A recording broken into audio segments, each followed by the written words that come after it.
Three, two, one, and we are live. Hello, everybody, and welcome back to Wheel Talk, the podcast with a guy in a wheelchair and a girl in a wheelchair. How's it going, Brittney? Good. I am. I'm coming back from sunny Arizona, and I love the sun. It's like healing or something. When we're like in winter for a really long time, we kind of forget how awesome the sun feels when it's just like actually really hot. And so it was really nice. I got too hot one day, but yeah, I'm really glad that I got some sun. So yeah. Nice. What's it like? What do you think? Because I know that Richard from Wheels to Walking, he moved to Phoenix. So I think he wanted to be somewhere. He was from Atlanta. I'm not sure what the climate in Atlanta is like. I'm really quite unfamiliar with the geography of America. But what do you think? Would you think it's a good place for a wheelchair user? Yes. Arizona's awesome. Like Phoenix specifically, Scottsdale, Phoenix, they're like really close together, very wheelchair accessible. I Ubered and cabbed everywhere, and it was like as long as you can transfer into a car, it was great. They were all like super awesome with my wheelchair. They knew how to pop the tires off. Like they obviously have lots of people that they help. So it was really nice because sometimes in Canada, when you like call an Uber, they're like, "Oh, I'm not taking your wheelchair." And you're Really? like, What? yeah. They're just like, Outrageous. I don't want to get my car dirty. And the one guy, I took a cab when I first got to when I was going from the airport to the Airbnb. And the cab driver was so nice. Like he saw me like on the sidewalk and he got out and he like ran up to me and he was just like, do you need a cab? Like I know how to do your wheelchair and everything. So he was really great. Cool. But yeah, sometimes here they're just kind of rude, but I guess maybe like it's dirtier here. Like it's always dry there, maybe wet sometimes when it rains, but here we have like rainy, snowy. So, I guess if your wheelchair is in somewhere, it could get dirtier than there, but yeah, it's really nice. It's just like, it's nice to go somewhere where all of the sidewalks, all of the things, and even the Airbnb that we were in was like not specifically wheelchair accessible, but very wheelchair accessible. So yeah. Interesting. So I know that Americans, they tip a lot. Is that a Canadian thing as well? Like, do you tip a lot in Canada and America? Yes, you tip everywhere. At like the coffee place, like there's like an automatic tip option when you go to like Starbucks or just anywhere, and you're like literally going up to the counter to order a coffee and they're making it. And you have to like refuse the tip. It's annoying. I think it's getting a little crazy. I'm like, you're making an hourly wage and I have to tip you an extra amount. I get if you're a server at a restaurant and you're doing a really good job, but yeah, tipping is totally a North American thing. And a lot of the time the gratuity is just added to the bill. Like you go to a restaurant and if there's a party of like 5 or more, they just tip you. They just add 18% to your bill. Tip themselves. They do. Yeah, it's crazy. But I thought maybe I should like give everybody kind of a why was I even in Arizona? Because the last time I was on here, I was in California to go to Disneyland with my family. And then I got invited, I think I mentioned this on the last one, to go to like a business women's retreat with my cousin who hosts this women's retreat. And so that's why I was there. And I was really nervous because I know my cousins. So I wasn't nervous about going with my cousins, but there was going to be a bunch of other women there that I didn't know. And I just always feel intimidated because these women are, once I got there, I realized that they're not all crazy, super successful business owners with like multi-million-dollar companies or anything. They're all really just learning and trying to grow some sort of business. But I felt really intimidated going there, because I'm not like a fashion person at all. And I don't know, it was just weird. Everyone's like, oh, we're going to be in your swimsuits and, swimsuit cover-ups, and we're going to go to a cool, trendy restaurant. And I was so worried about what to wear. Yeah. Because I'm not like that. I don't care about clothes. So I was like, oh, I'm going to not fit in. But it ended up being really awesome. All the women were really great. But I have some pictures of the place we stayed because it was amazing. Show us, yeah. Very cool. Show and tell. Yeah. So how do I now add to the stage? Oh, there. No, how do I add this to the stage? Oh, there you go. Okay, so this was the backyard pool, and there you can't see, but like those are rock steps up, and then there's like a little water slide that goes down the other side. Cool. And then Can I like? So Is it already you on the said screen? before that your cousin is also in a wheelchair, right? Yeah, my cousin is in a wheelchair. She has muscular dystrophy, and it's not really muscular dystrophy. She presents like muscular dystrophy, but she only has peripheral muscle deterioration. So most people with muscular dystrophy, their heart, their lungs, all of that stuff is affected, but hers isn't. So she's just really weak, full body weakness. Like she can't like drink without like leaning down and like holding her arm on the table. And but she's a very successful business owner, and she wrote a book, and I advertised this a long time when she wrote it, but it was all about her limiting beliefs about what she was capable of in a wheelchair. Like she thought she couldn't date, she thought she couldn't be the interior designer that she wanted to be because she couldn't get into people's houses by herself. Like she can't drive. She can drive once she gets in the car, but she can't get her wheelchair in the car by herself, so she can barely leave the house without help. And yeah, once she like smashed her limiting beliefs, she was able to have a very successful business. She's a website designer, an interior designer. It all kind of goes into the design world. But yeah, plug the book. What's it called? Hang on, I got it right here. This is her book right here. It's called Yeah, But What If I Was Happy? Yeah, gotta get rid of that. Let's have a look. I have more pictures. I just don't know how to like. Go. Yeah, so it's but what if I'm happy? Yeah, but what if you're happy? Yeah, but what if you're happy? So nice. Instead of saying yeah, but I can't do that, yeah, but she changed her yeah, but to like yeah, but what if it works out great? Yeah, but what if I'm happy? Yeah, nice. But what if I meet the man of my dreams and all that stuff? So she's married to an awesome guy. She has a very successful business, and she's just the coolest. Okay, I'm trying to figure out how to add these other ones to the stage. Oh, there, add to stage. So this was the kitchen. Very nice. Huge Airbnb.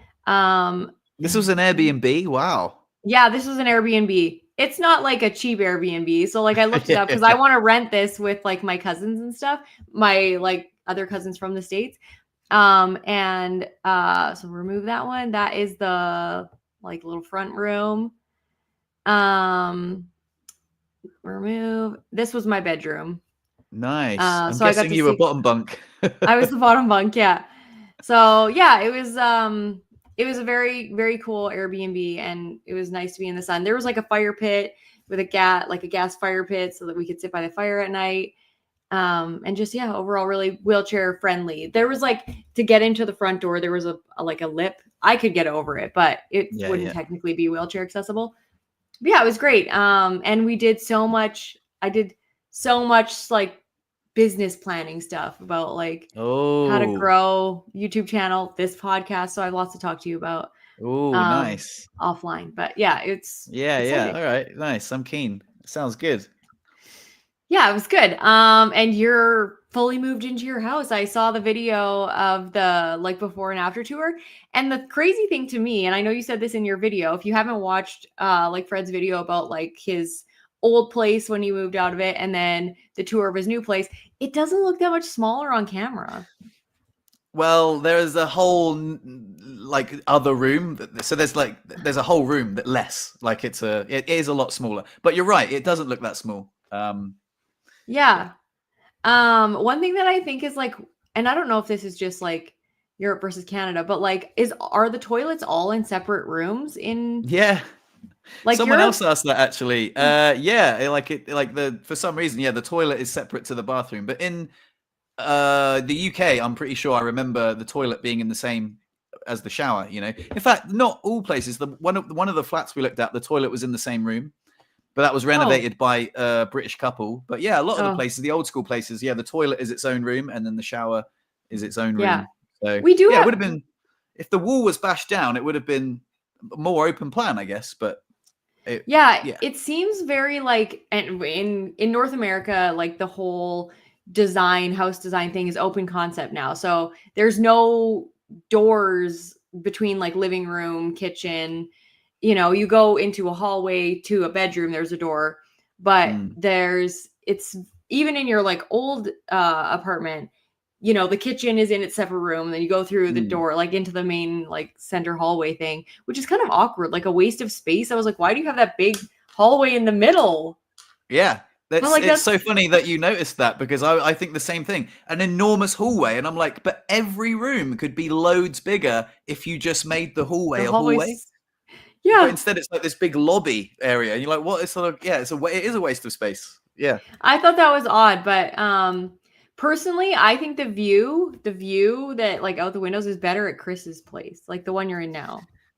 yeah. It's just the lady, my landlady. She's very like garden proud. So Mm. during the summer and spring, like all the flowers bloom. There's so many Um, beautiful different stages, and it's absolutely stupidly beautiful.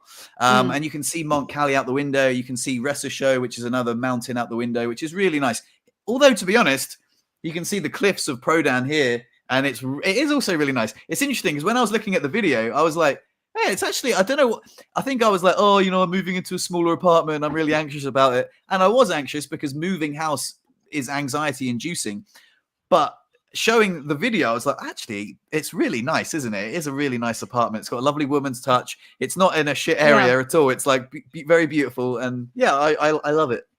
Yeah, I thought it's always interesting what it looks like on camera though, because sometimes things look worse on camera than they are in real life. And sometimes things look better on camera than they are in real life. But because it like all in my videos, when I see like my home in on camera, it looks better than it does in real Mm, life. Like my cupboards are all beat up and stuff like that. You can't see that on yeah, like yeah. my videos. So my house looks nicer on my videos than it is in actually real life. But anyway, yeah, I'm excited to hear how you living with Chris for a while to see if there's any like, tensions or just No, whatever it looks like.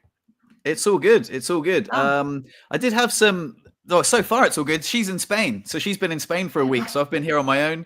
I've got pretty some hard to news to tell. share. Yeah, I've Yeah. got some news to share. Some light-hearted news to begin with. I've bonded with the cat quite a lot. Yeah, because you called him an asshole or something in the last Yeah, I or mean, knob. You called him a knob. yeah, well, to be fair, all cats are dickheads, right?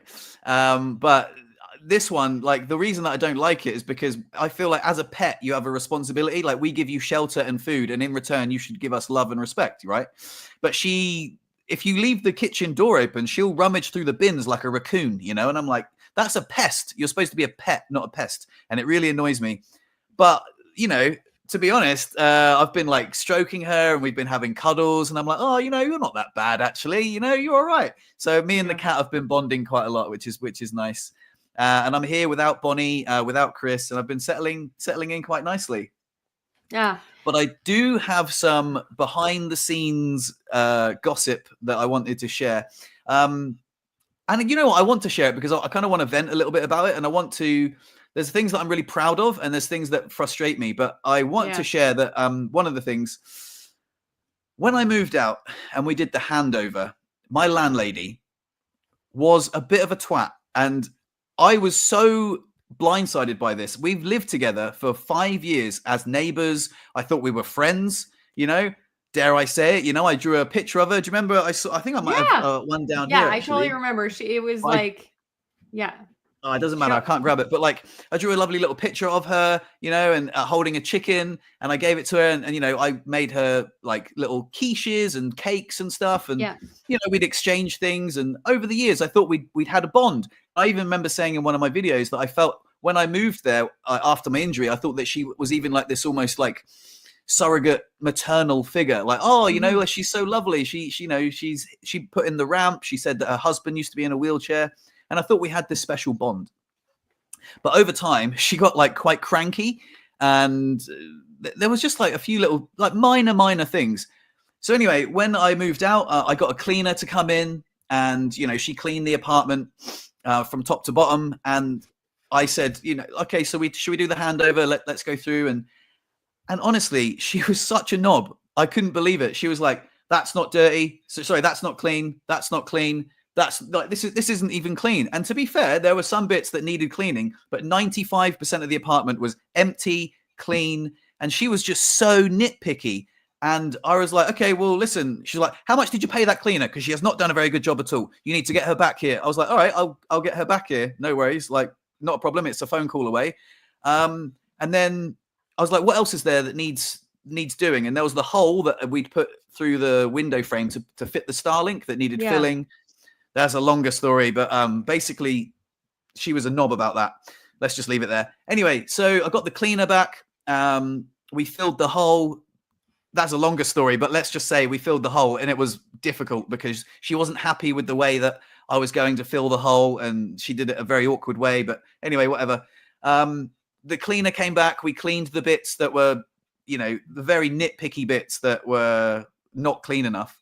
And I said, oh, well, you know, this is it then, I guess. It's been 5 years. It's been a fun time, right? Hasn't it? There's me thinking that she would be like, oh, you know what? It has. And I wish you all the best, you know? Yeah. You know, nope. She was just like, yeah, I guess so. Au revoir. And just walked off. And I was like, what? I was like, that was cold. It was so transactional and cold. And I was like, really? After 5 years, that's it? Au revoir? And just walked off. I thought we might even get a hug. You know, I thought it was awful. She was such a knob. And I just thought, I don't know. What have I done to annoy you? I've paid the rent on time. She was like, look at the marks on the walls. You've scuffed up the walls with the wheelchair. I'm like, yeah, I've lived here for 5 years. 5 years.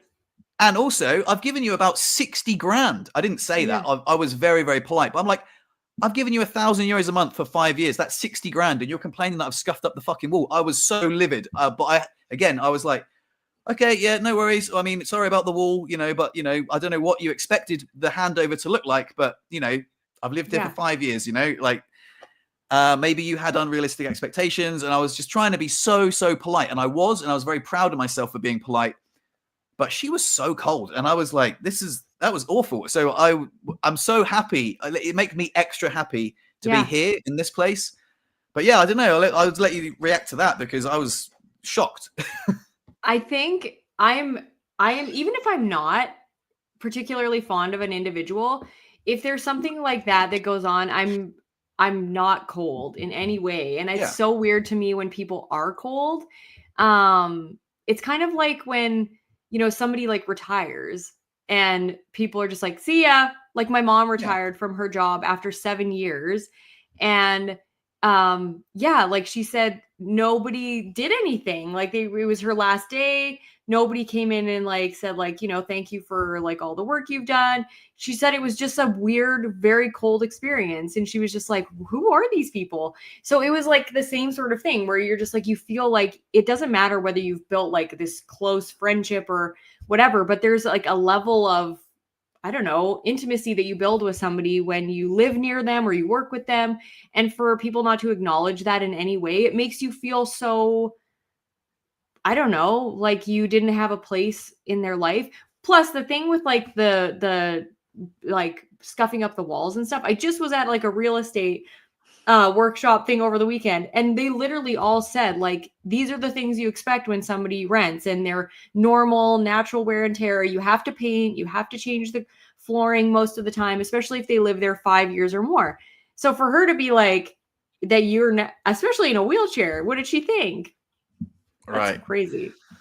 So I was really proud of myself because I woke up the next day and I had the whole. One of the things that was really good, my mum kept calling me, and I was like, "What do you want?" You know. So I answered the phone, and I was in a bit of a grumpy mood because I was fresh from that. So I bought this pâte à bois. It's like a wood putty to fill this hole, and apparently that was not good enough. She was like, "That's not how you do it." I was like, "All right, well, I've got loads of friends that work in construction, and on the group chat, they all said that is how you fill the hole." And she was like, "Oh, well, you know everything, don't you?" And I was like, I don't know everything. I'm just like, you know, you said to fill the hole. I'm trying to fill the hole. Anyway, I was on my way back to the shop to return this wood putty because apparently it wasn't good enough. To which all of my friends, I took pictures of how she filled the hole, and all of my friends in construction were like, "Mate, that's not how you do it." And I was like, "Well, whatever. That's how she wanted it done."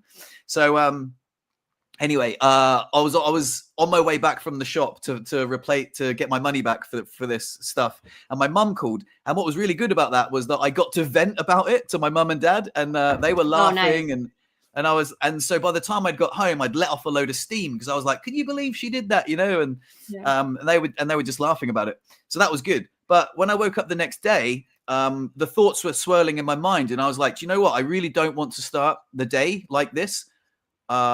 that was yesterday, that today is a new day. And I managed to purposely and mindfully like recalibrate the texture of my mind. I was like, okay, I need to distract myself. So just think about things to be grateful for. And I sat on the edge of the bed. The sun was beaming through the window. I was just meditating. And I just thought about all the things that I'm grateful for, about that I'm away from that place. I'm here. As far as I was very disappointed with my landlady's reaction, I don't have to see her again. It's behind me. And I was really happy that I successfully just didn't dwell on things, because I know that the mind can sometimes just be like a whirlwind of these negative thoughts. And I was like, oh, amazing. I just wrote in my journal, and I was like, that's, if she wants to act that way, that's fine. That says more about her than it does about me. I can be the bigger man, which I was, and I wasn't rude. And I was just, I did my best. And I was like really proud of myself. I was like, you know what? This is it. This is what being the master of your mind feels like. Don't let these negative thoughts control your mood. And I was just like, yeah, stoked. So yeah, that's what when the Sam Harris meditation challenge or whatever that we did. That's basically what he talks about, is that like meditation is a practice in focusing your energy for useful things. Like shining your spotlight on things that are helpful and not, hurtful, which I think is like super beneficial, because it's really hard, especially when you're like taken aback by somebody's reaction. You don't even really know what to do in the moment, but like when you reflect on it, that's when you're like, oh my God, I should have said this, or, and you start thinking about it, like ruminating on it afterwards, because you're like, you don't even know how to react in the moment. It's like, when I was camping last summer in Montana, and we were like playing a game outside, and a lady like shouted outside of her like holiday trailer, "Shut the fuck up." Like she was so mad. And we were like laughing, playing a fun game. And I think she had babies like that she was trying to put to sleep, but like we didn't know that. And it was like 9:30 at night. Like it wasn't like midnight or something. And we were all just like, oh my God. But then when we were like ruminating over, like, oh my God, why would she not just come over here and politely be like, you know what? I'm either trying to sleep, or it's very loud. Your voices are carrying. Like she was so mean about it. And then I was like angry. I was like, who does that? Like, why are you so rude? And it just like messed our whole like night up. And then Joe kept being like, hey guys, you got to calm down. Like, who cares? The lady said it. She's in her trailer. She's not even anywhere near us. But my cousin and I were like so mad, because we were just like, who does that? But yeah, I think it's the unexpected things from people that are extremely like abrasive, that you're just like, I don't even know what to do with myself with this. Yeah, just very strange. But yeah, mastering your emotions, and training your thoughts not to think about those things, or not give it like time and space, it's hard, but so useful. Yeah. Paul says, any chance she'll see this, Fred? I think there's less than 1% chance that she watches my YouTube channel. Number one, English is her second language. She speaks English very well, but I very much doubt she's going to tune into this. And if she does, well, here's my true thoughts about the matter, So yeah. Here's how you made me feel. Yeah. Yeah, right. But I know what you mean. Like, you what actually really made me really appreciate my mum in a weird way, because so again, I thought of Martine as like this sort of like maternal surrogate mother figure, like she was taking care of me. Like, she wasn't really, she was just my landlady. I think maybe I projected onto her, but because I said this to Benji, I was like, oh, it's interesting how upset I was. And he was like, dude, how many times has she done this to you in the past? And it's like, you're always surprised when she's a dick to you. And I was like, oh yeah, I suppose so. There has been lots of times in the past that she has been a bit of a knob, and I just forget. And I remember thinking, this must be what it feels like when someone's mum like doesn't love them that much, and they just constantly trying to please them. Hey, look at this painting I made for you. Please love me. And she's like, yeah. So not good. It made me really appreciate how my mum just loves me unconditionally, and like some people really suffer. There's a really famous story about Winston Churchill, how his dad wrote him this letter, like this painful letter about him failing, and he wasn't very proud of him or whatever, and then it signed off, mum sends her love, and there's a guy Chris Williamson, the podcaster, he often reflects on that, saying, what was the texture of Winston Churchill's mind, after the war? Was he still proud of himself, or was he still, thinking, oh, will my dad be proud of me? And I remember thinking, yeah, that is interesting. Like I so often take it for granted that my mum has always, and my dad, so my mum and dad have given me such unconditional love. And I'm like, wow, some people crave that so much and it affects their adult life, So. I think, yeah, it's so interesting how the way you were raised dictates the things that you strive for or your need for recognition or validation and all of those things. We actually talked about this at the retreat, and it was funny because my cousin was saying how she was saying like how humble I am, or not. I don't think humble was the word, but she just said like, you never talk about the things that you do. You are terrible at like advertising your podcast and actually sharing the things that you do. But I am so like, growing up, my parents weren't like the most celebratory about like my grades or anything. And my siblings, they would get like lower grades than me. And my dad would be like, everybody's getting like $100 if they get all A's. And I would be the only one that got A's.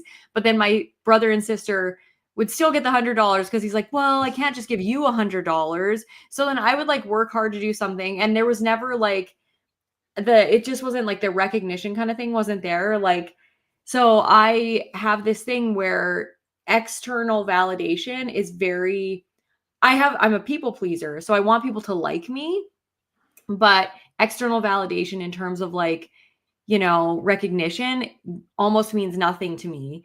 And so it's such a weird thing. And I think that like just growing up with my parents for sure gave me unconditional love, so proud of me, but like there was never any like, oh my God, that's so amazing kind of reactions to school or grades or any sort of accomplishment. Like if they don't watch my YouTube channel, I think they've never seen this podcast. Love you, mom and dad, but you just don't watch my stuff.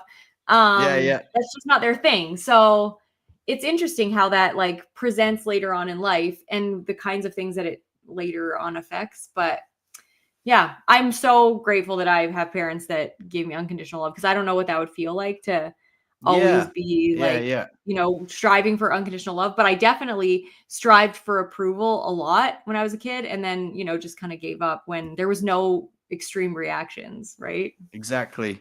It's something that you take for granted. And I don't anymore. Oh, I love my mum. She loves me and it's great. The other thing I was going to say was that the contrast here is amazing. I think I mentioned it in the video. But I've got Paul that lives next door, Nikki that lives upstairs, and Damo that lives upstairs.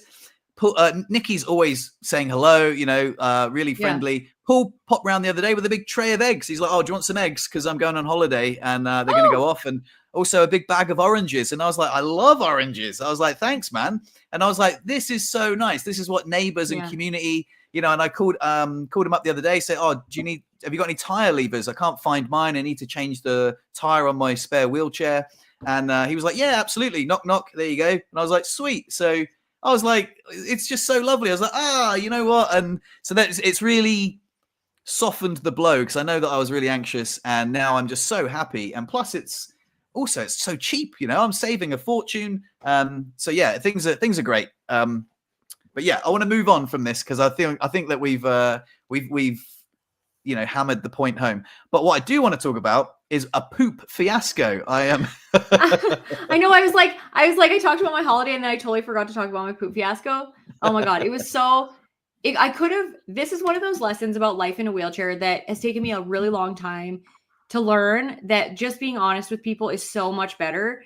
But it's still embarrassing. So I literally haven't had like a bowel accident or even like incident where I've ever gone to the bathroom at a different time of day or anything other than in the morning when I do my bowel routine for like 7 years at all. And lately I've been eating more like just meat and fruit, less like fibrous vegetables and stuff, because Joe's been doing the carnivore thing. So when I went to this like retreat thing, my cousin was cooking and they were all like fresh salads. Like, she's such a great cook. So I was like, I haven't had vegetables in so long that tasted so good. So I was like eating salads like crazy. And then they had like these probiotic, like electrolyte drink things. So I'm like pumping probiotics, eating a bunch of salads. And also it's like very hot. I'm drinking tons of water. So my bowels were obviously just like moving more. Plus I was a little backed up before I went. So I had enough like, storage in my bowels that stuff was like moving along. And so like one day I'm like, I thought it was my bladder that was bugging me. And I was like, oh, something's like not right. And I, in hindsight, it was the actual feeling that I would normally get, like when I'm going to have like diarrhea or something. But I just thought it was like my bladder because I haven't had a bowel accident in years. So it was like the last night we were there, we were all by the fire and stuff. I was like, I have to pee. So I go pee and I leaked a little bit and I have like an incontinence pad. So I went to change it and there was definitely like a spot on my pad, like where my butt is. I'm like, oh my God, this is bad. So I like hop on the toilet. Sure enough, I have to poop. So I'm on there for like half an hour and I text my cousin. I'm like, you guys just keep going with all the conversations. I'm gonna be in the bathroom. I'm gonna be in the bathroom for a while. So I stay in the bathroom for like half an hour. I never shit my pants, which was like, oh my God, I'm so glad I actually didn't shit my pants because that would have been even worse. So I get off the toilet, I like go back outside, and then I'm like in the bathroom thinking, this is so embarrassing. I'm here with women that I don't know. They don't really know much about spinal cord injury or anything. But then I'm like, who cares? I'm like, there's no point in being scared or shy or embarrassed because this is just my life. So I go outside and I'm like, well, that could have been bad. And they're like, oh, like, are you okay? And I was like, I almost shit my pants, but I'm good. I made it to the bathroom. And they're like, oh my God, how did you almost shit your pants? So then I told them kind of like what happens with, paralysis and how you kind of time your bowel movements and all of that stuff. And I was like, I haven't had a bowel movement at any other time in the morning for like 7 years. And I haven't had a bowel accident in years. And I was like, I almost just had one. And then my cousin like turns to me, she's like, I'm so sorry for feeding you so much fiber. And then it turned into like this really funny thing where we were like all talking about how to make money. And we were talking about selling our feet pictures. And then some of the other women were talking about selling like period panties to like prisoners and other women. And then my cousin was like, you know what? You should have kept the underwear that you almost shit your pants in. We could have sold those we could have sold those too. Like, it was so funny.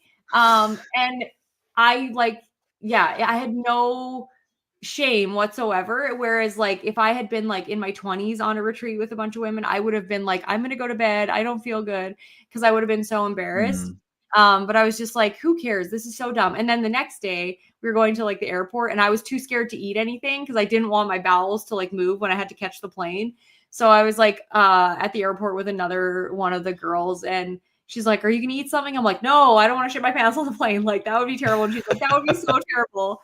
So yeah, it was one of those like lessons that just being honest. And I know a lot of people think that like telling people these truths or things like that, like they don't need to know, that's too much information, but people don't care. They really don't care. And the more you're honest with them, the better it is. And it just made me feel closer and more normal, closer to girls and more normal. So yeah, always talk about your shit stories and your like, nice stuff. So yeah, that was my poop fiasco, but nice. It turned out sounds like a near miss. It was a near miss. So it was like, before you were going to the wedding, when you were like, oh my God, I have to go on the toilet. It was like that. Yeah. So, so remember I was talking about the looby farts. Yeah. They haven't happened since the wedding. So like almost like 9 months. I don't know why I went through a period of maybe 9 months. Well, intermittently, like very randomly, like doing looby farts, just like shitting myself, but like not shit. I was like, what is this? Like, what is this? And then it just stopped. And I haven't given you guys an update, but the looby farts have stopped. So, but on the subject of the bowel movements, since the carnivore diet, now I loved the carnivore diet. I will probably go back on the carnivore diet because I loved it so much. But ever since the carnivore diet, I have bounced back and I've been having loads of vegetables, lots of fruit, lots of salads, and it's been amazing. But oh my God, my bowels the consistency has changed quite significantly. Like instead of like, digging for gold, it's like squeezing out toothpaste. It's pretty, it's like, different ends of the spectrum. So it's nice to be able to, I'm pooing a lot, but it's, the consistency is a little undesirable, if you know what I mean. Totally. But it is what it is.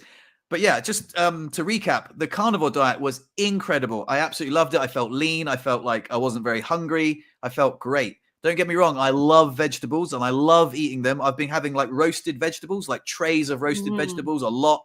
And it's great.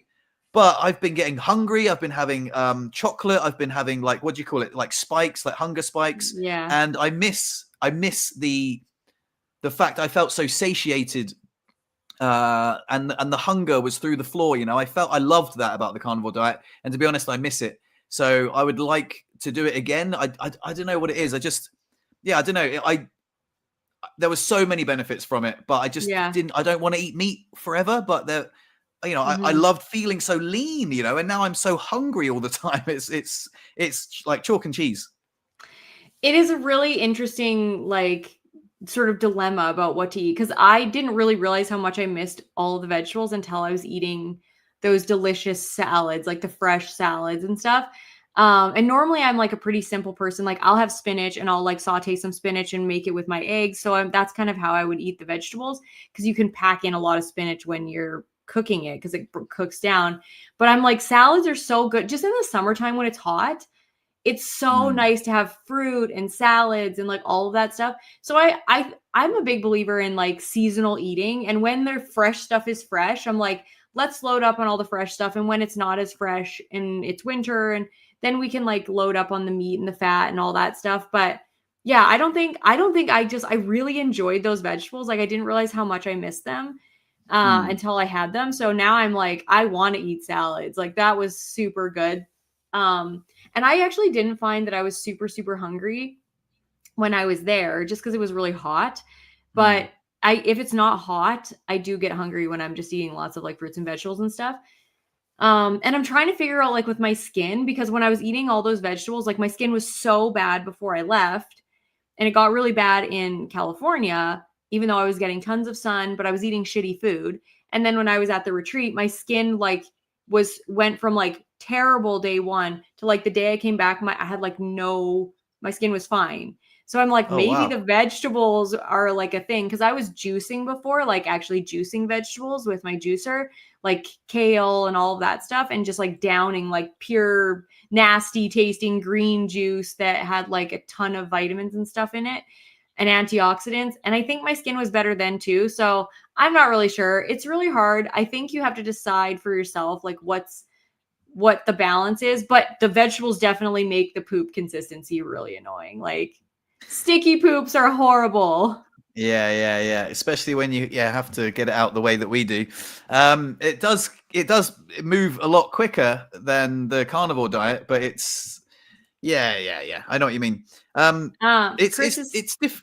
Yeah, go on.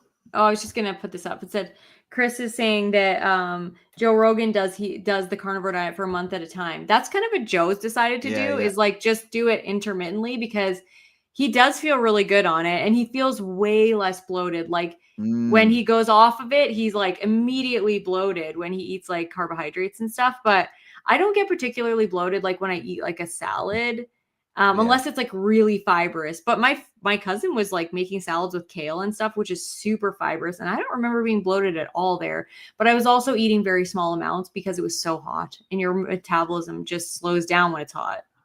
So The maybe thing that's is, why. yeah, like it's not that I feel bloated, like because I don't really feel bloated. Like Chris complains of bloating, but I Yeah, I never really feel bloated. But when I was on the carnivore diet, I was like, dang, I look so slender. I was like, I yeah, felt like really slender, like really like low body fat. Like, and I don't know if it was the body fat or like the fact that there was nothing in my stomach and there was nothing digesting, but I can definitely feel the difference. Like I made that video recently for the Patreon. It will come yeah, out on the main channel soon.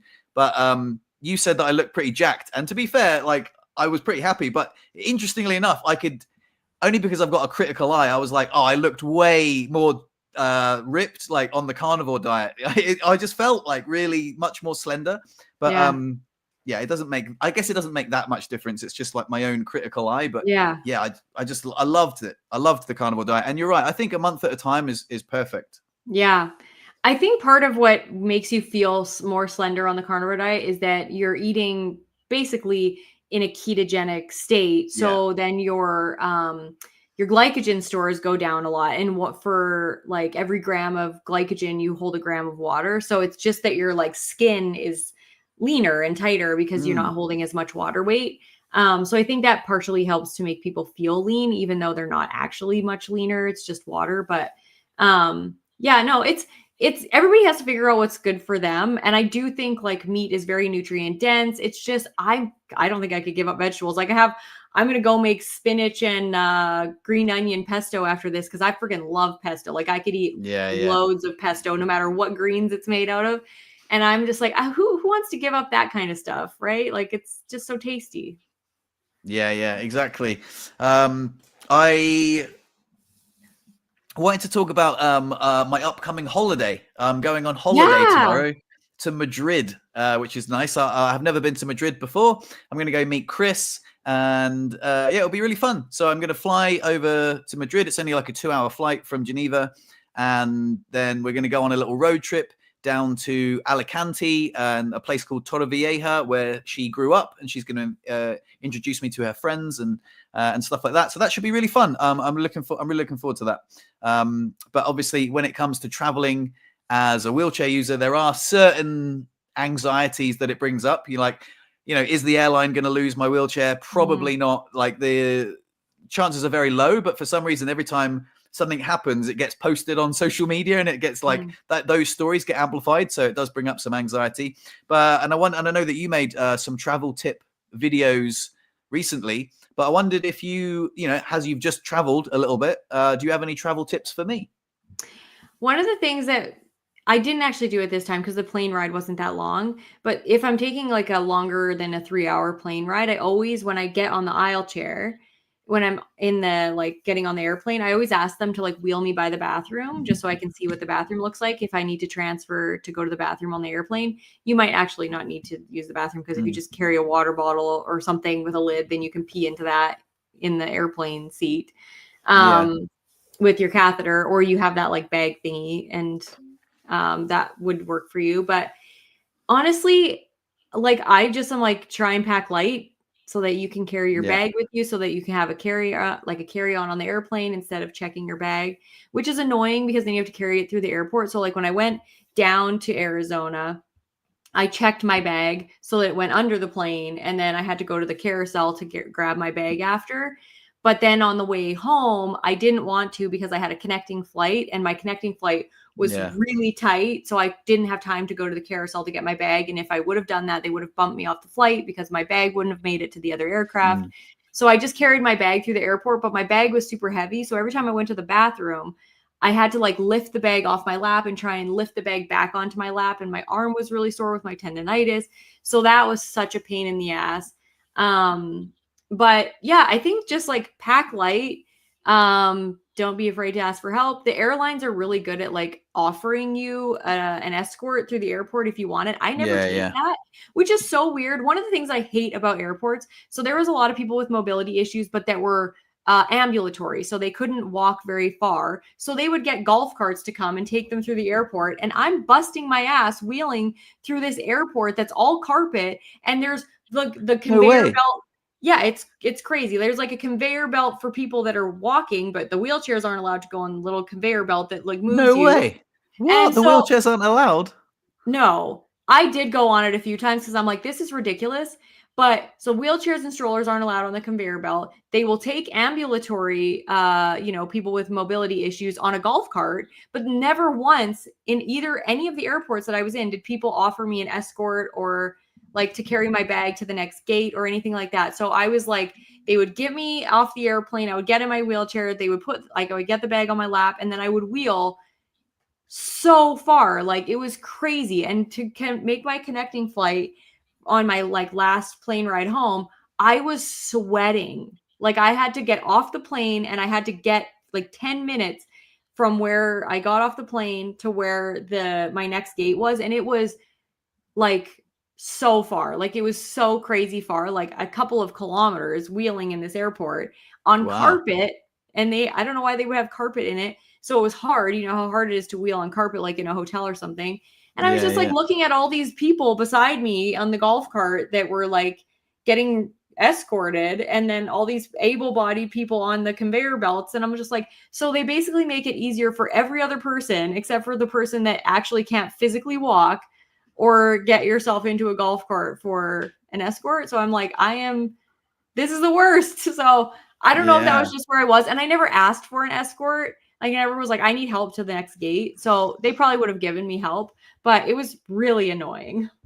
Yeah, I always use the special assistants. It's you ticket, like for me, you just ticket when you book the ticket, and yeah, it's very very easy. Like for me, I always go to Geneva Airport. I go straight to the special assistants. They're like, yeah, we'll take you through. They always say like, do you want to push? I'm like, no. Do you want me to take your bag? Sometimes I do. I put it on my lap sometimes, but I'm like, yeah, whatever. Like, and then I just go through the back entrance, and then they get me into like an ambi lift, and we just go. Yeah, it's really really easy. So I'm surprised they don't have that here. No, really? They don't have that here. No, it was never. I've been through like lots of airports, like Salt Lake City, Denver, lots of places like Las Vegas, like lots of airports in the States. None of them have ever offered me like special assistance through the airport, unless the only time they ever did that was when I was flying with Jamie when she was like just about 1 year old. So I couldn't carry my baby and my bags. And so they escorted us through the airport, made sure that like I had help to get on the plane and all of that stuff. But that was the only time that I was ever offered help other than getting into the aircraft. So I'll get the aisle chair, and they'll pre-board me and all of that stuff. And they'll offer me help on the plane. We have an onboard aisle chair. If you ever have to go to the bathroom, let us know. You can ring your bell if you need anything. Absolutely. So when I'm on the aircraft, it's fine. And getting on the aircraft, I get help, but never have I been offered help in the airport ever when I'm by myself. And it's just annoying. I'm like, I have to wheel so far with my bag on my lap, which, like I said, I pack light. But I was just like, this is bonkers. When I was like looking at everybody else, I was tempted to grab the back of the golf cart.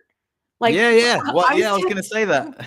I was tempted to be like, I'm freaking holding on to this thing. But yeah, it was strange. But other than that, it was good. So I don't know if it sounds like you have a lot smoother. Like also transition. the airport is definitely not carpeted. I love the airport because it feels like a skate park. I'm just like woohoo, like boosting through the airport, like on nice marble floor, like really really like smooth. So yeah, I would imagine. Yeah, I can't. Why would you carpet an airport? That sounds. I don't know, but like there was like multiple places in the airports that were carpeted, and I'm like, this is ridiculous. Like it takes so long to wheel. Because if it's not like when I was in the Salt Lake City airport, it's not carpeted at all. And even though you have to wheel extremely far to get from gate to gate, it's not carpeted. So I could wheel forever because I was basically coasting. So it wasn't hard. But when I was like in the Vancouver airport, I was sweating so bad. Like by the time I got to the other gate, I was like red, sweating. Like I was just like, my heart was racing. Like I probably was up at like 180 beats a minute. I was like, I was like, it was crazy. And it was so late at night. Like it was like midnight or something. Or no, it wasn't midnight. It was like, it was 10 o'clock at night before I caught the other plane, but there was like nobody in the airport. So it was just me wheeling. It was crazy. But yeah, I don't know. I think you're strong. You're great. I don't think I have any great travel tips other than yeah. Well, you do have one travel tip, which maybe it's not necessarily a travel tip, but something I've taken on board from your videos, and I'm gonna get my trousers adjusted. Oh yeah. So I got that done today. I was actually a little bit disappointed. I'm not gonna, because maybe the lady might watch this, but I was a little bit disappointed because I dropped the trousers off yesterday. Sorry, let me explain before I go into this. Yeah. Brittney puts little zippers into the crotch of her trousers so she can calf and quite easily. Very, very ingenious way of doing things. And I was like, you know what? I'm going to put some zippers in my trousers, because even though it's a little bit easier for me, I can. It will still be even easier if I don't have to, So I was like, I put a little shout out on the local Facebook page. Are there any seamstresses in town? I dropped off the trousers yesterday morning, and I just assumed that like they'd be done by the afternoon. She was like, yeah, sweet. We'll, 20 euros for each pair of trousers. She's like, I've only got like a bright green zip. I was like, perfect, let's go for it. It will make it into a nice feature. And she laughed. She's like, oh, I think that's cool if you want something more subtle. And I was like, no, I'm off on holiday Monday. Let's go for it. And I would thought it would be done, like that day. She's like, oh, is tomorrow okay? And I'm like, yeah, I suppose so. But, I am, off on holiday. And then I messaged her this morning saying, oh, when can I pick them up? Would it, and she's like, oh, can we do it at the end of the day? And I was like, the end of the day? I was like, come on, lady, you've had it, how long does it take? So I really wanted them to be done and I wanted to show them off on the podcast today. But they're not ready, unfortunately. So I've got to go pick them up afterwards. But I did get her to hopefully take some videos of her doing it. So I want to make a YouTube video about it to, signal boost the idea, because I think it's a really good idea. And I think if I use it a lot, I think it will be very handy. So yeah, I want to thank you for that, because, like I say, if I'm on the plane and I need a wee, how much easier is it like to just, zip it this way rather than, flop it out? You know what I mean? It really is a discreet way to pee. I mean, like it's the most discreet thing you could do. Like you can see, like if you were like really looking, straight on, you could see like an edge of like parts that probably shouldn't be looking at. But it's so discreet. I love it. It's really great. My seamstress, I have to give it to her for like a week. Like because she's so busy. Like when I go into her shop, she's got a half a wall of like clothes, dresses, everything that she's, just working on. So I think like 2 days is maybe like the fastest she could ever do it. And if you really needed something, like I remember once when we were going for my sister's wedding and my mom had a dress that she wanted tailored and she did it that night. Like she, did it that day because my mom's like, I have to catch a plane tomorrow and this dress doesn't fit. And I really like this dress. So she did it that day. But most of the time I give it to her for like a week. Yeah. Maybe I had unrealistic expectations, but I have to say, this isn't like a seamstress with a shop. It was just a lady who just got in touch with me on Facebook. Oh, yeah. No, that's not the same then. And I was like, this is a shop. You're gonna pick it up later, right? She's like, well, at the end of tomorrow. I'm like, what are you doing? Like, maybe she's busy, maybe she had plans. I don't know. She didn't seem the busiest. It only takes my seamstress 15 minutes when she starts. Yeah. Like so that's what I was assuming. Like a quick in and out. It's very fast. Because all you're doing is ripping the stitches and then you're putting the zipper in and then you're just basically sewing around the zipper. And it's very fast. Either way, I think it'll be fun. I think it'll be really good. I'm very excited to get it's gonna. Yeah, I think it'll be a game changer for me. I think I'll really, really enjoy it. So thank you for the tip, and we'll report back to everyone. In fact, I'm going to make a YouTube video about it, and hopefully it will be just as glorious as I imagine it to be. Yeah, I think it's going to be awesome. And I've never seen a guy do it, so I'm excited to see how it works out. I just want to there's like a whole bunch of stuff going on in the comments. So Zoe said she has some big news. Just a tip for you, Zoe. Like you said, you have some big news a few times in the comments before somebody asked about your big news. If you have something to share, just share it. Because a lot of the time we aren't actually watching the comments super closely when we're talking. So if you say something multiple times, we're probably not seeing it. So if you want to share something, just share it and then we'll try and catch it later. But her big news is that she's pregnant, which is awesome. Congratulations. You had some, people congratulating you in the comments, which is awesome. What else did I want to say in here? So Drush Marush, is that your actual name or is that like I don't know if that's your actual name, but if it is, that's a cool rhyming name. In the US, we are a self-service culture, which is why there is no Sherpa or guide for you. There is not in Canada either, really. So I don't know if it's just maybe you have to ask for it. Maybe it's not just an offered thing, but I definitely have never been offered anything. Maybe they just think that I'm like super independent when they see me wheeling around with my bag and stuff and they don't think I need help, but anything else? Oh, look, Paul says they have it in Canada. Like Fred said, you check the box for assistance ahead of time or go to the wheelchair counter. Yeah, I'm assuming that they have that all over the place. Maybe you're just missing out. I do check the box. Like I check the box that I need I said I need help onto the aircraft. And then I said, I check the box where I need help in the airport. But I never go to the check-in counter because I always get I always check in online and get my boarding pass before I go to the airport. So I just have to go straight through security. So that's probably why, maybe that's why, because I'm never actually going to the check-in counter. But anyway, yeah, I'm super curious. So if anybody's watching this and you know like the process for actually getting like an escort through the airport, then let me know. So how do you get on the plane? Because I need to get into the ambi lift, and that's part of the special assistance. Because I can't climb the stairs to the plane, I have to get into like this vehicle that like lifts me up, and then it drives round to the door, and then it like these platforms lift up, and then I get out, and there's normally a few old people there that I chat to, and you know, bonjour and stuff, and so yeah, it's I don't know, like do you get that as well? No, because at least here, we have I don't know what they're called, but you don't board on the tarmac. So there's like a big hallway thing that comes from the airport that takes you straight to the airplane door. And then I get in an aisle chair, like it's like a little chair that goes in the aisles of the airplane. It's just a little seat that you get on that has wheels, and then they wheel you to your seat and you transfer over into your seat.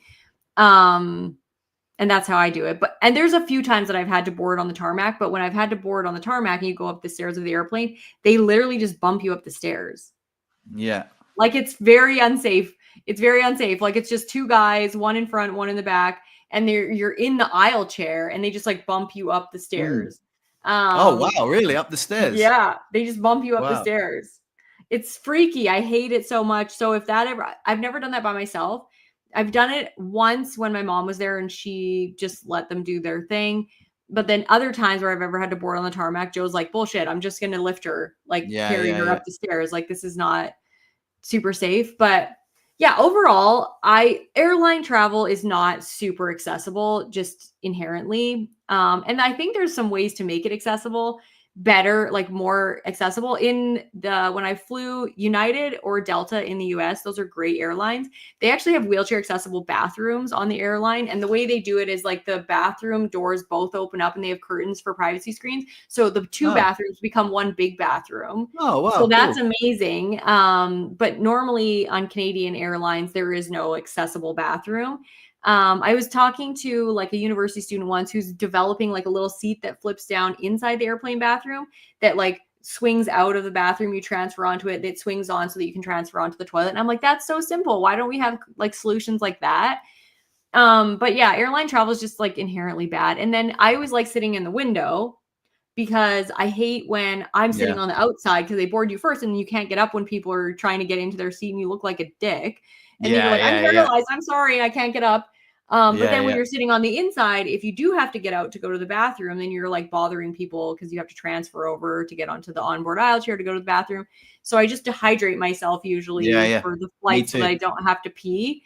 And it's usually fine. But yeah, when my family is with me, like when Jacob and Jamie and Joe are with me, then all the kids are sitting with me and I just pee, like I just in the seat and I have like a water bottle or whatever with the lid on and put it in my backpack and then I take it and throw it in the garbage or dump it out later. But yeah, I don't know. You just have to get used to it and figure it out. Like nothing's ever ideal. And I was always like, I was scared because normally I take a cab because you can see what the car looks like when the cab is waiting outside the airport.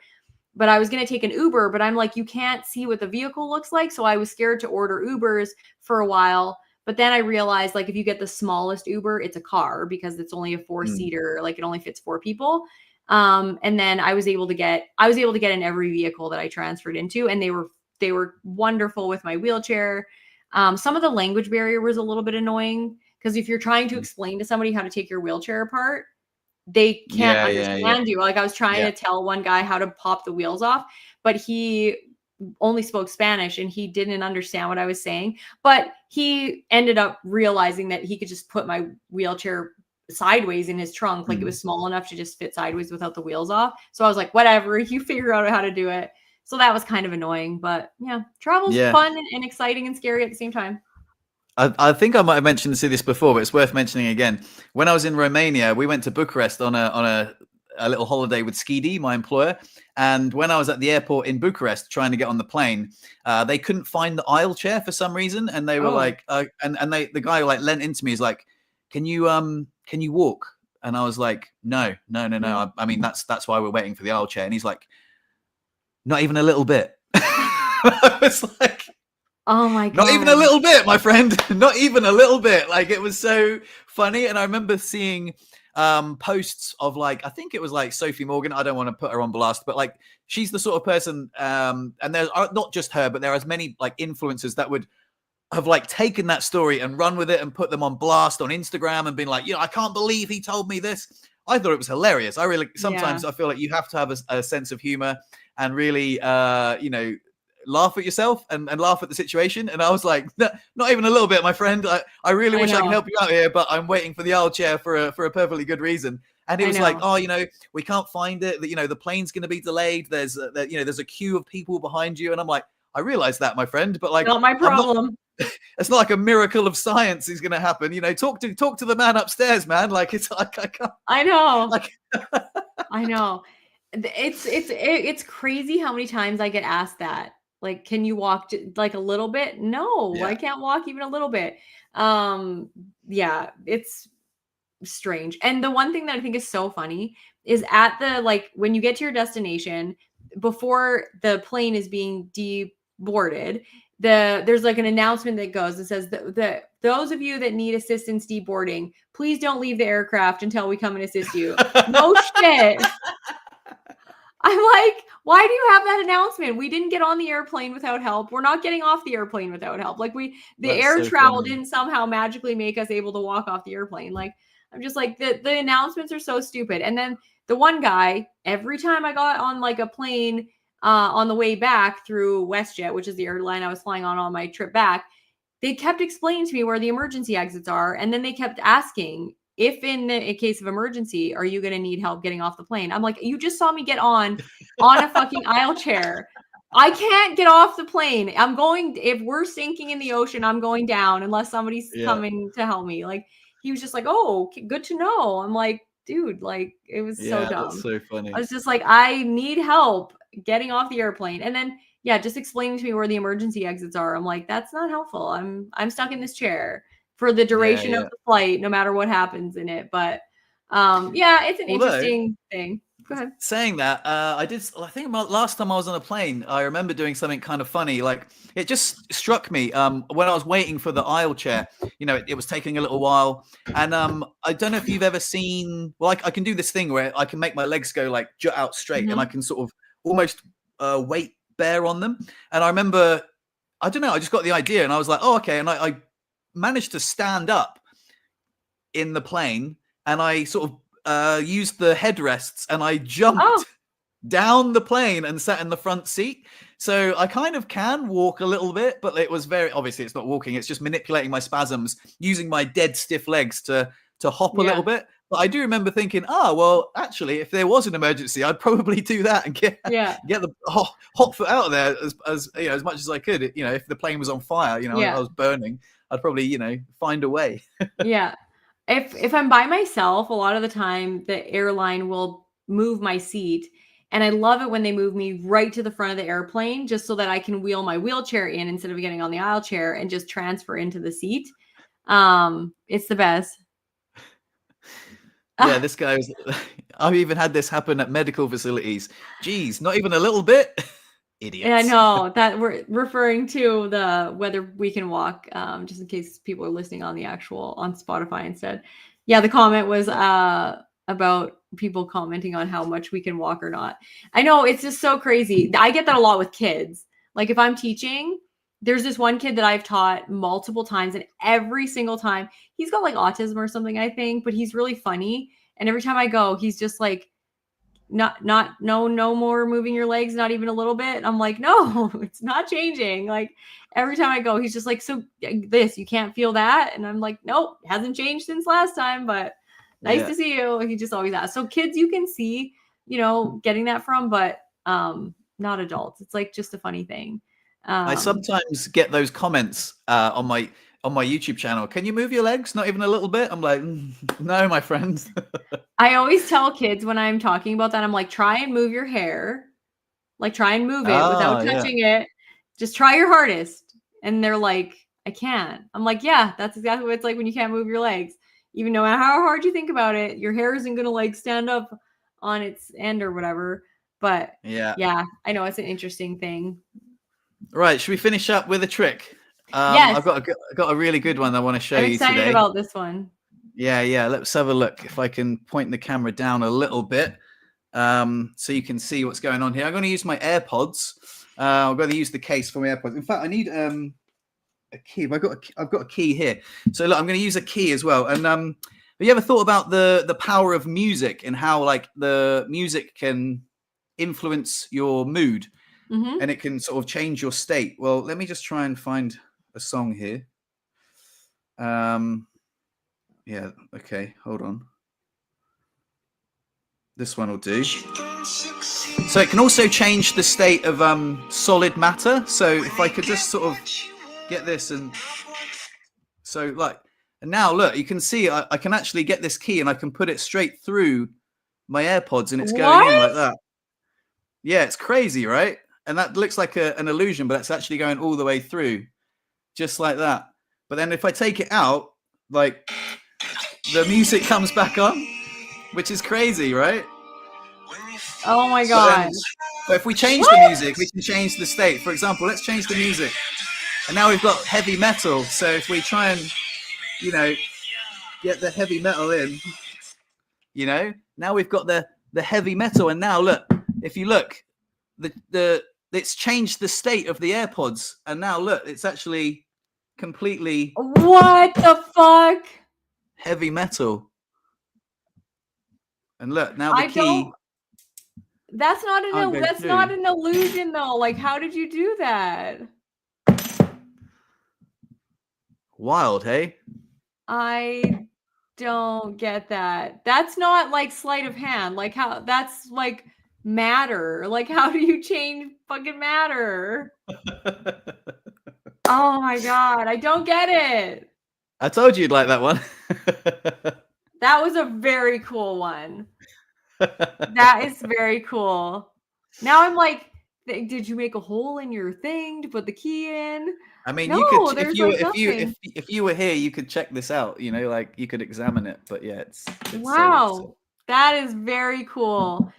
I don't know how you're even figuring this stuff out. Like, that's cool. Is there like a magician school that you're going to, or like how are you learning these tricks? Well, like I say, well, I'm really glad you like that one. I've been waiting to show that one to you. It's one of my favorite ones. So yeah. That's amazing. Yeah, you're getting really good. Thank you very much. Not just the card tricking, like, amateur magician now. You're like the real deal. Yeah. Well, thank you. I thought you'd like that one. It's very cool. That's very cool. Yeah. Do you have schools in Morzine? Like elementary schools and stuff? Yeah, of course. Yeah. You should like go do classroom thingies or something. Or do you think like kids aren't your jam? I was at a meal earlier and I was trying to shoehorn this trick in, and everyone was talking about we're gonna go to music gigs, and I was like, music, isn't it interesting that like music can really change your emotional state? And they're like, yeah, it really can, man. And I was like, yeah, it can also change physical matter. They're like, oh, can it? And I was just like, look at these AirPods. I was really trying to like get it in, and I did it, and everyone was like, fucking hell, that was really good. Like we weren't expecting that. Like, are you a magician? And I'm like, no, I just wanted to show it to you. But yeah, it's a new trick, and yeah, so there you go. That's very cool. How long does it take you to practice the trick before you get it to the point where like it's flawless like that? Like where we couldn't see whatever, I don't know how you could possibly even do that, but like how long does it take you to do that? Well, I don't want to give too much away, but basically not that long, because this was a trick I ordered, online. This is, I don't think it's, I don't want to give away the illusion, but I haven't actually changed the AirPods into a steel, thing, that would be real magic. That was, So it's yeah, still like sleight of hand, but I still don't like it's still. I don't know. It just like it has to take yeah, time like to. the key going through it is Yeah. pretty clever. Yeah, so I practiced it a lot today. I practiced it like a lot in front of the mirror. I practiced it a lot video wise, and then I was like, as soon as I got it looking good, I was like, Yeah. Brittney is gonna love Oh, this. yeah. So it only took you like today? Like that's um, it? I don't know, like that's well, crazy. That's so amazing. yeah, I mean, it's this one's not that hard. It's fairly, I yeah. guess it like it went, yeah, it seems all the magic seems hard to me but that is very cool. I love that there's these I don't know. I didn't even know you could order tricks, but that's cool. I suppose people are teaching them from somewhere, but it's Yeah, yeah, yeah. awesome. That's very I cool. didn't just make this. I didn't just come up with this myself. Yeah, Have you ever seen it's those magic tricks on like America's Got Talent and stuff where their outfits change? yeah, yeah, Like yeah. They're really good. Yeah, or yeah, like I'm just like I don't know how they do that. Like that's crazy. But the mentalism stuff freaks me out the most. That stuff freaks me out. Like I still am like reeling from that one where you were like drawing. I had to think of something and then you like had it drawn on your like phone. Like that's so crazy. Um and yeah. That yeah, is cool. Yeah, those yeah, ones are the most like they not freak me out, but they're like oh my god, like how did you do that? When we went to David Copperfield, that was the funnest part is like when he had like the mentalism stuff where he like had an envelope that he had pre-written in and like asked random people in the audience for stuff. And I'm like, what? Like yeah, how? You yeah, don't know who's even gonna be in the audience. Like it was just so yeah. freaky. Yeah. So I'm learning a lot of mentalism at the moment. I've got a YouTube membership with a guy online, and he Hmm. like teaches these classes. But the problem with mentalism is you can't practice it. Like, for example, I can practice this loads Yeah. before but you can't practice mentalism without performing it. Like, again, I don't want to give too much away, like with the methods used, Yeah. but you have to practice. You have to perform to practice. You can't just, Yeah. in front of the mirror. Is this the card you're No. thinking of? Because you Yeah. have to have a participant, which makes it even more nerve wracking to do because you have to practice. You can practice sleight of hand over and over again until it looks good. But when you're practicing like mind reading, it's yeah. Like I said, the first time I did it with Chris, I was like, "Are you thinking of the Jack of Diamonds?" And she was like, "Yes." And I was just as surprised as she was. I was like, "Fucking hell, it works!" But I've got to play it cool, like, oh yeah, of course I knew that, but it's all part of Yeah. the method, And yeah, it's interesting because yeah, it's very, very clever stuff. But once It's you peek really behind cool.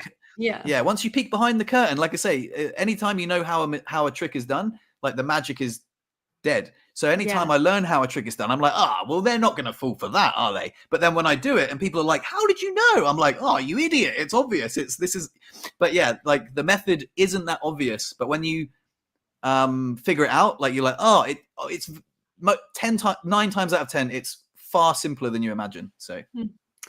Well, I'm just gonna keep living, in on like in admiration because it's cool to me, and I don't want to, like I said, I don't want to know how it's done because that's the entertainment value of it, right? So Yeah, yeah. yeah, yeah.